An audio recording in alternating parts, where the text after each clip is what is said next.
name is Jasmine Mabry, and today I'm going to present to you my speech on Howard Schultz, the CEO of Starbucks. But before I do begin, I just want to introduce you to my audience.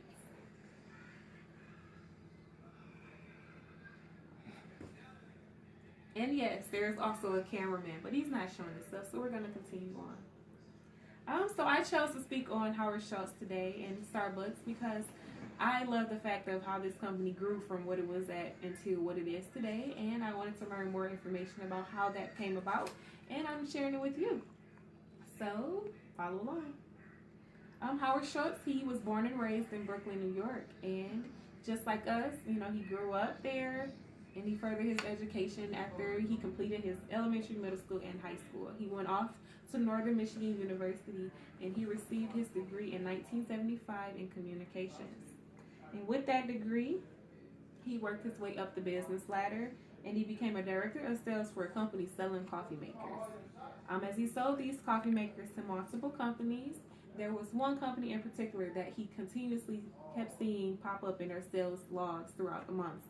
And same thing repeated over and over. And he was intrigued by this company, so he's like, I'm going to follow up with this company and find out more about it. And that company was Starbucks. So now, must I remind you, this was only the beginning of his career.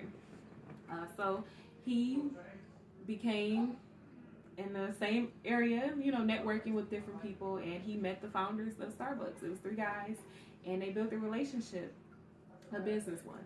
And all these guys, they all worked together, and later on, Howard Schultz became one of their workers. He became the director of retail operations and marketing. With that, he took on, working with different companies, distributing these coffee beans that Starbucks were only selling at the time. And with that being so, he traveled the world. As he traveled the world, he came across many coffee brewers. They were making these coffee beans into coffee, selling them to people throughout the world. And he thought the same thing should occur with Starbucks. So he took that idea and shared it with the founders of Starbucks.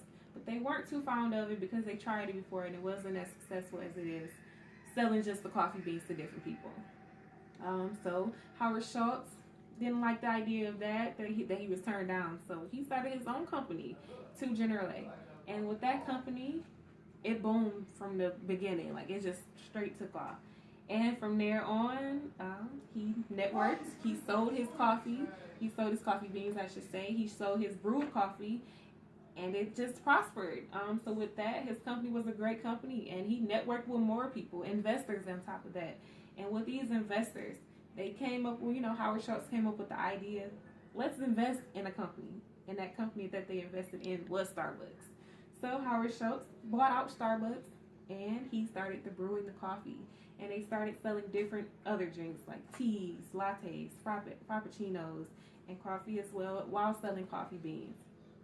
And that is why Starbucks is one of the top companies that there is today. Because they started brewing these coffees and making different drinks out of coffee beans, and people love it. And it's a success.